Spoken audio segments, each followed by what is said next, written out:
یمن والوں کو خط بھیجا اللہ کے نبی نے، دیکھو ان کی قدر کرو، یہ ایسے ہمارے ساتھیوں میں سے بہترین ساتھی کو ہم چن کے بھیج رہے ہیں۔ اللہ کے نبی صلی اللہ علیہ وسلم خط بھیجنے کے بعد حضرت معاذ بن جبل رضی اللہ تعالیٰ تیاری کر کے آئے۔ صحابہ اور اللہ کے نبی ان کا استقبال اور ان کی روانگی کے لیے جمع ہو گئے۔ اللہ کے نبی اپنے ہاتھ میں ان کے اونٹنی کی رسی لے کے چلتے رہے، نصیحت کرتے رہے کہ معاذ وہاں لوگوں کے ساتھ ان کے فیصلے کیسا کرو گے؟ اللہ کے نبی قرآن کے مطابق کروں گا، قرآن میں نہیں ملا تو کیا کرو گے؟ سنت کے مطابق، اس میں بھی نہیں پایا تو کیا کرو گے؟ پھر میں اجتہاد کروں گا، اچھا سوچ سمجھ کے پھر میں فیصلہ کروں گا۔ اللہ کے نبی نے دعا دی، بہت ساری نصیحتیں فرمائی۔ معاذ مظلوم کی بدوا سے بچنا، اللہ کے اور مظلوم کے درمیان میں کوئی پردہ حائل نہیں ہے۔ معاذ تم ایسی قوم کے پاس جا رہے جو اہل کتاب ہے، وہاں جا کے اللہ کی عبادت اور اللہ کے سوا کوئی معبود نہیں دعوت دینا، محمد صلی اللہ علیہ وسلم آخری نبی ہے اس کی طرف ان کو دعوت دینا۔ جب یہ مان لے تو ان کو روزانہ دن اور رات میں 5 وقت کی ان کے اوپر نماز فرض ہے، پھر ان کو بتانا۔ پھر یہ بھی بات مان لے تو پھر کہنا کہ ان کے مالداروں کے اوپر زکوٰۃ فرض ہے، ان کے مالداروں سے لے کے ان کے غریبوں کو دیا جائے گا۔ یہ تمام نصیحتیں کرے اور فرمایا کہ معاذ جب تم دوبارہ میرے پاس آؤ گے مدینہ، تم میرے کو نہیں پاؤ گے، میری قبر پہ سے اور میری مسجد پہ سے تمہارے کو مسجد کے سامنے سے گزرنا پڑے گا۔ یعنی اللہ کے نبی یہ بتا رہے کہ اب میرے دنیا سے جانے کا وقت قریب ہے۔ جیسا سننا تھا سعد بن معاذ رضی اللہ تعالیٰ کے آنکھوں میں آنسو آئے، پھوٹ پھوٹ کے رونے لگے، کہا کہ سعد کل قیامت میں وہ میرے قریب ہوگا جو جتنا زیادہ متقی ہوگا۔ اللہ کے نبی فرما رہے کہ سعد جب واپس آؤ گے تو مجھے نہیں پاؤ گے، میری قبر پہ سے گزرو گے، میری مسجد کے سامنے سے گزرو گے۔ کیا درد اور غم لے کے صحابہ دنیا میں اللہ کے دین کے لیے سب سے زیادہ محبوب ابوبکر تھے۔ صحابہ کے نزدیک اپنے بیوی بچوں سے زیادہ، زندگی جان سے بھی زیادہ، مال سے بھی زیادہ تو وہ نبی تھے۔ نبی کی محبت تھی، مسجد تھے، نبوی تھی، لیکن اللہ کی محبت اور اس کے نبی کی محبت اور دین کے خاطر قربانیاں دی ہیں۔ حجۃ الوداع کے موقع پہ فرمایا کیا میں نے دین نہیں پہنچایا؟ سب نے کہا حق بھی ادا کر دیا۔ آپ نے انگلی کا اشارہ آسمان پہ کیا، اللہم اشہد اللہم اشہد اللہم اشہد، اے اللہ آپ گواہ رہیے میں نے حق بھی ادا فرمایا، آپ گواہ رہیے میں نے اپنا پورا کام کر چکا ہوں۔ پھر اللہ کے نبی صلی اللہ علیہ وسلم کا حج ہو گیا۔ سفر کے مہینے میں آخری میں آپ جو ہے سو مہینے کے بیمار پڑے۔ پھر اللہ کے نبی صلی اللہ علیہ وسلم پورا کل 13 یا 14 دن آپ مرض الوفات یعنی آپ کی وفات سے پہلے اتنے دن ایام آپ بیمار رہے۔ میمونہ رضی اللہ تعالیٰ کے گھر میں جو ہے سو آپ کی باری تھی۔ حضرت میمونہ رضی اللہ تعالیٰ کے گھر میں جو ہے سو آپ بیمار ہوئے۔ اس کے بعد میں پھر اللہ کے نبی صلی اللہ علیہ وسلم نے تمام ازواج مطہرات سے مشورہ کیا کہ دیکھو اگر تم اجازت دو تو میں اپنے یعنی اللہ کے نبی ہر روزانہ ایک بیوی کے قریب میں ان کے حجرے تھے، چھوٹے چھوٹے گھر تھے، تو میں بیماری میں ایک ایک کے گھر کہاں جاؤں؟ اگر تم اجازت دیے تو میں آخری کے دن امی یعنی جو سو عائشہ کے گھر میں جو ہے سو میں رہنا چاہتا ہوں۔ جب بیویوں نے دیکھا کہ اللہ کے نبی کی یہ چاہت ہے تو ہم تمام بیویاں عائشہ ہم اپنی باری کو تمہارے لیے ہم قربان کر دیتے ہیں، یعنی ہم اپنی باری عائشہ کو دے دیتے ہیں۔ اے اللہ کے نبی جی ہم خوشی سے اجازت آپ کو دیتے ہیں۔ امی عائشہ کے گھر تشریف لے کر گئے، وہاں پر اللہ کے نبی کے بیماری کے ایام گزرے۔ فاطمہ آ کے دیکھی آپ کی بخار چڑھتے گئی اور زیادہ بخار بڑھتے گئی۔ اے میری ابا جان کی تکلیف، تو کہا بیٹی فاطمہ آج کے بعد تیرے باپ پہ اب کوئی تکلیف آنے والی نہیں۔ اسی موقع کے آس پاس میں آپ نے بیٹی سے فرمایا، کان میں ایک بات کہی تو حضرت فاطمہ رونے لگی، دوسرے کان میں بات کہی تو ہنسنے لگی۔ انتقال وفات کے بعد امی عائشہ نے کہا فاطمہ اللہ کے نبی سے وہ کیا گفتگو ہوئی تھی جو تم نے ہنسا بھی اور تھوڑی دیر کے بعد یعنی رونے کے بعد ہنسا بھی؟ فرمایا کہ اللہ کے نبی نے فرمایا تھا اے بیٹی فاطمہ اب میرا دنیا سے جانے کا وقت قریب ہے، تو میرے باپ کی جدائی پہ مجھے رونا آیا۔ دوسرے کام میں فرمایا فاطمہ ڈرو نکو بیٹا، میرے گھر میں خاندان میں سب سے پہلے آخرت میں تو میرے سے آ کے ملنے والی ہے، تو میرے کو خوشی ہو گئی۔ اللہ کے نبی کی وفات کے بعد 6 مہینے کے بعد میں فاطمہ کا بھی جنازہ مدینے سے اٹھا. پھر یہ 12-13 دن اللہ کے نبی کی وفات کے یہ دن ہے. آپ نماز امامت کے بھی جو ہے سو کرنے کے اعتبار سے طاقت نہیں رہی. آپ نے حکم دیا کہ ابو بکر کو میری جگہ جو ہے سو امامت نماز کی وہ امامت کرے. ابو بکر کو ذمہ داری دی اور اسی دوران میں آپ کی طبیعت تھوڑی سنبھلی تو 7 مشخیزیں جن کا جو ہے سو مشخیزوں کا جو ہے سو جو منہ کھلا نہ ہو وہ پانی میرے اوپر ڈالو. اللہ کے نبی نے حضرت حفصہ کا ٹب تھا ایک گھر میں, وہ ٹب میں ہمارے نبی کو بٹھا کے 7 پانی و مشخیزوں سے غسل دیا گیا. پھر ہمارے نبی کی تھوڑی طبیعت سنبھلے سرکا ہوئی. اللہ کے نبی مسجد میں گئے اور جا کے امت کو نصیحت دی. 2 نصیحتیں اس میں, ایک تو یہ تھی لعن اللہ الیہود والنصارى اتخذوا قبور انبیائہم مساجد. لعنت ہو یہود اور نصارہ کے اوپر اللہ کی, انہوں نے اپنے پیغمبر اور نبیوں کے وفات کے بعد ان کی قبروں کو سجدہ گاہ بنایا. اے میری امت, میرے بعد ایسا تم نہیں کرنا. میری خبر کے ساتھ یہ بتانا تھا. جو آج امت کا کتنا بڑا طبقہ, ہمارے نبی تو یہودی عیسائی وہ تو نبیوں کی قبروں کی پوجا میں لگ گئے, عبادت گاہ اور سجدہ گاہ بنائے. آج کتنے مسلمان ہیں جو شرک میں مبتلا ہے. اولیاء اکرام کے قبروں پہ عرس صندل کے نام پہ ان کے سجدے قبروں کے ہو رہے ہیں اور ان کے قبروں پہ کیا کیا شرک اور بدعات کے کام نہیں ہو رہے. اور اللہ کے نبی کو یہ ڈر تھا کہیں میری امت یہ کام نہ کرے, اس لیے اللہ کے نبی نے فرمایا لعن اللہ الیہود والنصارى اتخذوا قبور انبیائہم. لعنت ہو اللہ کی نصارہ اور یہود کے اوپر, انہوں نے اپنے انبیاء کی قبروں کا سجدہ گاہ بنایا اور وہاں پر جو ہے سو عبادت گاہ بنایا. پھر آخری نصیحت آپ کی یہ تھی الصلاۃ الصلاۃ وما ملکت ایمانکم. اے میری امت, نماز نہیں چھوڑنا, نماز نہیں چھوڑنا اور اپنے ماتحتوں کے ساتھ اچھا سلوک کرنا. یہ آپ کی آخری وصیت, اس کے بعد کوئی وصیت نہیں.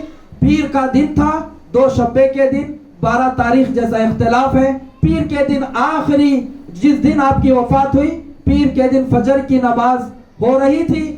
اللہ کے نبی صلی اللہ علیہ وسلم امی عائشہ کے حجرے سے پردہ ہٹا کے دیکھے, مسلمانوں کی جماعت صحابہ کی نماز پڑھ رہی تھی. آپ بہت خوش ہو گئے امت کو دیکھ کے نماز میں. پھر پردہ گرا دیے.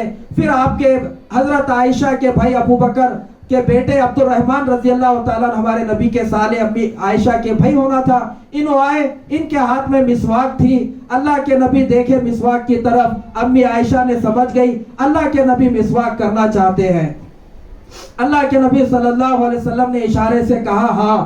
تو امی عائشہ فرماتی ہیں میں نے مسواک دی, لیکن اللہ کے نبی وہ مسواک لے کے سخت تھی, آپ سے چبایا نہیں گیا, تو وہ مسواک میں نے اپنے منہ میں رکھ کے چبائی اور اس کے بعد اللہ کے نبی کو دیا. یہ شرف اور یہ عزت میرے کو ملی. آخری جو عمل تھا میرے نبی کا وہ مسواک کرنا تھا دنیا میں.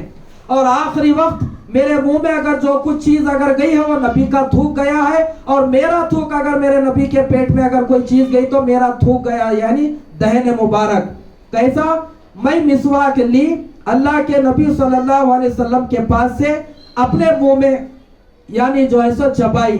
اللہ کے نبی صلی اللہ علیہ وسلم جب منہ میں مسواک رکھے چبانا چاہے تو وہ سخت تھا, نہیں چبایا گیا. آپ کا تھوک مبارک مسواک کو لگا تھا, وہ تھوک مبارک میں نے اپنے منہ میں جب مسواک رکھا تو میرے پیٹ میں گیا. پھر میں نے جب وہ مسواک چبایا, سب سے آخری چیز میرے نبی کے پیٹ میں میرا تھوک گیا مسواک کے ساتھ. یہ شرف میرے کو حاصل ہے. اور جس دن وفات ہوئی وہ میری باری کا دن تھا, اور اللہ کے نبی صلی اللہ علیہ وسلم کا آخری وقت جیسا قریب آیا, پانی جو سو پیالہ تھا وہاں پر قریب میں, آپ اس میں ہاتھ ڈالتے اور اپنے چہرے پہ ملتے اور سکرات کی تکلیف کا احساس کرتے اور اللہ سے دعا کرتے اے اللہ میرے اوپر موت کی تکلیف آسان فرما. پھر یہاں تک کہ اللہ کے نبی امی عائشہ کے گود میں سر رکھ کے اس دنیا سے وفات پا گئے. اور یہ شرف بھی میرے کو ہی ملا, فرماتی امی عائشہ, اور میرے ہی حجرے میں میرے نبی کا جو ہے سو قبر مبارک بنی. اللہ کے نبی صلی اللہ علیہ وسلم انتقال کرنے کے بعد حضرت ابو بکر کو اطلاع ملی, وہ باہر سے آئے, آپ کا کپڑا جو ہے سو اوپر سے اٹھایا اور جو ہے سو آپ کا بوسہ دیا. اب مسئلہ یہاں پر اب نبی کو دفنانے کا, کفن پہنانے کا تھا. اتنا بڑا مسئلہ تھا. اللہ نے ابو بکر رضی اللہ تعالیٰ سے حل فرمایا, کہا کہ کیا اللہ کے نبی کو مکہ لے کے جائے یا مسجد ہے یعنی جو سب بقی میں دفن کرے. اللہ کے نبی کی زندگی میں ابو بکر فرمایا میں نے اپنی زندگی میں نبی سے فرمایا نبی کی جب وفات ہوتی ہے وہیں پر ہی قبر بنائی جاتی ہے. تو امی عائشہ کے حجرے میں اللہ کے نبی کی قبر بنائی گئی اور حضرت علی اور عباس ان کے جو قریب کے لوگ تھے وہ غسل دیے اور یہ کفن کے اور جو سو قبر میں رکھنے کے کام میں لگے ہوئے رہے. حضرت ابو بکر رضی اللہ تعالیٰ عنہ پھر آ کے خطبہ دیے لوگوں جو محمد صلی اللہ علیہ وسلم کی عبادت کر رہا تھا سنو ان کو موت آ گئی اور جو اللہ کی عبادت کر رہا ہے وہ یاد رکھو اللہ زندہ ہے اور ہمیشہ زندہ رہنے والا ہے. یہ خبر دے دی گئی. عمر رضی اللہ تعالیٰ غمگین ہے تلوار ہاتھ میں لے کے کھڑے ہیں. کیسا ہو سکتا ہے اللہ کے نبی انتقال کر گئے وہ تو اللہ سے ملاقات کرنے گئے ہوں گے. عثمان خاموش بیٹھے علی خاموش بیٹھے. یہ حالات دیکھے تو ابو بکر رضی اللہ تعالیٰ نے خطبہ دیا لوگوں جو تم محمد صلی اللہ علیہ وسلم کی جو عبادت کر رہا تھا سن لو ان کا انتقال ہو گیا. وہ بھی تو اللہ کے رسول ہی جیسا پچھلے رسولوں کو نبیوں کو موت آئی وہ بھی اللہ سے جو سو ملاقات کو گئے. پھر اس کے بعد میں جو سے سب تمام چیزیں ہو گئی تدفین وغیرہ یہ تمام چیزیں. امی عائشہ پھر جو سو حجرے میں ان کا رکھا گیا تھا. اب یہاں پر جنازے کی نماز کے لیے کوئی امام نہیں بنا.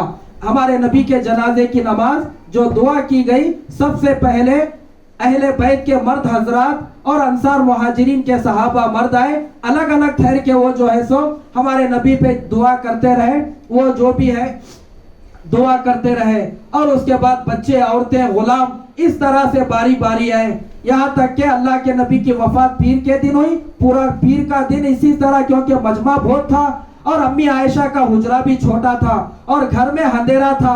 امی عائشہ فرماتی ہے ہمارے گھر میں تمہارے نبی کی وفات جب ہوئی تیل بھی نہیں تھا چراغ جلانے کے لیے. تمہارے نبی کا جب چراغ بجھا ہے اس وقت ہمارے گھر میں چراغ جلا ہے. ایک یہودن پڑوس تھی امی عائشہ وہاں جا کے کہا کہ بہن ہمارے نبی کا انتقال ہو گیا ہے صحابہ دیکھنے کے لیے آ رہے ہمارے گھر میں تیل بھی نہیں ہے. میں ہدار لے کے آئی ہدار لے کے ہمارے گھر میں تیل ڈال کے چراغ جلائی. جب چراغ ہمارے گھر میں جلا جب تمہارے نبی کا چراغ بجھا. اس طرح سے پیر کا دن گزر گیا. منگل کا پورا دن گزر گیا. چہارشنبے کی رات لگی نا وہ آدھی رات میں ہمارے نبی کی تدفین ہو گئی. میری دینی ماں اور بہنوں کہاں آقا کی زندگی ہم 1-2 گھنٹے میں سنا سکتے ہیں. آقا کی قربانیاں آقا کے جو احسانات ہیں کیا آج ہم صرف آقا کے نام اور محبت میں خالی کھیر اور پوریاں کھا کے جو ہے سو کیا ہم عشق محبت کہاں ادا کر سکتے؟ وہ آقا کے اتنے احسانات ہیں. ہم کیسے نبی کے امتی ہیں. ہم کھائے تو بھی آقا کے نام اور محبت میں کھائے. کہاں ہماری گھروں میں ہماری زندگیوں میں وہ آقا کی محبتیں دیکھنے میں ہماری شادیوں میں ہمارے آقا تو زندگی بھر امت کے غم میں اتنا تڑپے اور اتنی قربانیاں دے کے گئے ہیں. یہ ہمارے آقا کی زندگی تھی ہمارے لیے اتنا سب کچھ کرے ہیں. آج خالی کھیر پوریاں کھا لیں گے تو کیا آقا خوش ہوں گے؟ آقا تو جب خوش ہوں گے ان کی سنتوں کو اپنی زندگی میں لائیں گے. کل قیامت میں آقا کے سامنے ہماری زندگیوں کی کارگزاری اگر پہنچے تو کیا ہم منہ اور صورت لگائیں گے؟ کیا فاطمہ کھیر پوریاں کھا کے ہی دنیا میں چلے گئی؟ آج جو جلوسوں میں جو ہمارے نبی کی بے حرمتی عزت اور جو جلوس اور عید کے نام پہ حال ہی میں 4 مینار میں جو جلوس نکالا گیا ڈی جے باجے لگا کے ناچا گیا راجہ سنگھ گستاخی کرتا ہے ہمیں تکلیف ہوتی ہے. رام گیری مہاراج یا کہیں ڈینمارک اور لندن میں فرانس میں نبی کی شان میں گستاخی ہوتی ہے تو ہمیں تکلیف ہوتی ہے. آج ہمارے مسلمان نبی کی ولادت کی خوشی میں باجا اور ناچ گانا گٹکے کھا کے سگریٹا پی کے یہ وہ نبی کی محبت ہے. سالوں سال گزر گئے نہ سنت میں اضافہ ہوا نہ میلاد النبی کی عید کر کے کوئی داڑھی کاٹنے والا داڑھی چھوڑا نہ معاشرے میں نکاح سنت کے مطابق ہوئے. کھیر پوریاں کھانے والوں کی زندگی میں کوئی تبدیلی نہیں آئی. کیا صحابہ یہی عشق اور محبت اگر یہی نام کی چیز ہوتی وہ بھی جلوس نکال کے دنیا سے چلے جاتے وہ بھی کھیر پوریاں پکا کے کھاتے؟ وہ تو سب کچھ لٹا کے گئے ہیں. ہم کیا کریں؟ ہاں محرم میں روٹا چوگے شربتہ کھائے پیے یا حسین کے نعرے لگائے. نہ حسین کی زندگی یاد ہے نہ قربانی کیوں تھی وہ سمجھنے آیا. 12 ربیع الاول میں کھیر پوریاں پکا کے کھا لیے. ایک نبی کی سنت زندگی میں نہیں ہے. آگے پھر یا غوث یا خواجہ کا نعرہ لگا کے 11ویں میں کھائیں گے. پھر بڑوں کی عید بول کے، پھر کنڈے کی عید بول کے خالی کھانا پینا ہماری زندگی میں ہے، نہ دین کے لیے تڑپنا ہے، نہ رونا ہے، نہ تو یہ کچھ ہماری زندگی میں تبدیلی نہیں ہے، یہ عشق محبت نہیں ہے۔ یہی عشق محبت ہوتا تو پھر صحابہ بھی اتنا ہی کرتے تھے۔ یہی اگر کل قیامت میں اگر اللہ بولا کون کون نبی کی محبت میں جلوس نکالے ہاتھ اٹھاؤ، کیا ابو بکر اٹھائیں گے؟ کیا علی عثمان اٹھائیں گے؟ کھیر پوریا کون پکا کے کھائے؟ کیا فاطمہ ہمارے نبی کی بیٹی عائشہ صحابیہ؟ ارے وہ تو گردنیں کٹائی، خنسا کی قربانی دیکھو، عائشہ کی قربانی، فاطمہ کی قربانی، صفیہ کی قربانی، سمیہ کی قربانیاں، ان کی تو قربانیاں، ہماری لیے قربانیاں کیا ہے؟ جو سال بھر یہود نصارہ کا پیشہ تھوک چاٹتے رہے، بڑے پارٹیاں ان کے کرے، کٹنگ ہمارے بچے ان کے طریقے پہ، شادیوں میں منجے سانچے کا گوبر ان کا ہم کھائے بت پرستوں کا، اب آگے خالی 12 ربیع الاول کو کھیر پوریا پکا کے کھانے سے کیا حق ادا ہوگا؟ یہ دھوکہ دے رہے ہم۔ تو عید میلاد النبی یہ کوئی سنت سے ثابت نہیں۔ 12 ربیع الاول کو اگر عید میلاد النبی ہے تو 63 سال میرے نبی کے زندگی میں، مکے میں بھی، مدینے کی زندگی میں بھی یہ مہینہ آیا نہ۔ اللہ کے نبی نبوت کے بعد 13 سال مکے میں رہے، نہ یہ عید منائی، مدینے میں 10 سال رہے، نہ تو یہ عید آپ نے کیا، نہ تو صحابہ کو حکم دیا۔ خلفائے راشدین کا دور گزرا، ابو بکر، عمر، عثمان، علی کے دور میں یہ عید نہیں ہوئی، نہ صحابہ کے۔ عید میلاد النبی کوئی عید نہیں ہے۔ عید الفطر، عید الاضحیٰ، یہ اسلام کی 2 عیدیں ہیں۔ اس میں اللہ کے نبی نماز پڑھی، خطبہ دیا، عید سے پہلے کی سنتیں بتائی، عید الفطر میں صدقہ فطر نکالنے کا حکم دیا، عید الاضحیٰ میں قربانی واجب جن کے اوپر ہے قربانی دے، اور غریبوں کو بھی قربانی کے گوشت میں شریک کرے۔ یہ عید اسلام اور دین شریعت سے ثابت ہے۔ عید میلاد النبی کوئی نہیں ہے، کوئی بولنے اور کوئی بنانے سے وہ عید نہیں ہوتی۔ انشاءاللہ آپ ہمارے چینل پہ اور بھی اس کے اوپر تفصیلی بیانات ہیں، اس پہ دیکھ لیجئے۔ وقت زیادہ ہو گیا، گھر کسی کا دور ہے، عصر کی نماز یہیں پر ہی پڑھ لیجئے، وضو کے لیے پانی وغیرہ یہاں پر آپ کو مل جاتا، کیونکہ وقت تھوڑا ہے، اس لیے دعا کر لیں گے انشاءاللہ مختصر۔ یہ ارادہ کرو کہ آج کے بعد انشاءاللہ ہمارا جینا مرنا ایک ایک سنتوں پہ عمل کریں گے، میرے نبی کی زندگی کو یاد کر کے روئیں گے، آقا کی قربانیاں روزانہ یاد کرو، سیرت کو روزانہ پڑھو، اپنے شادیوں کو، اپنے جینے مرنے کو، اپنی خوشی غم کو نبی کے تابع کر دو۔ اس طرح سے زندگی گزاریں گے تو کل آخرت میں پھر نبی کے عاشقوں کے صف میں کھڑا ہوں گے۔ اللہ ہم سب کو عمل کی توفیق عطا فرمائے۔ دعا کے بعد جن کا گھر دور ہے یہیں پر ہی عصر کی نماز پڑھ لیجئے 4 رکعت، اس کے بعد گھروں کو جائے، مغرب کی نماز گھر پہ پڑھ لے سکتے۔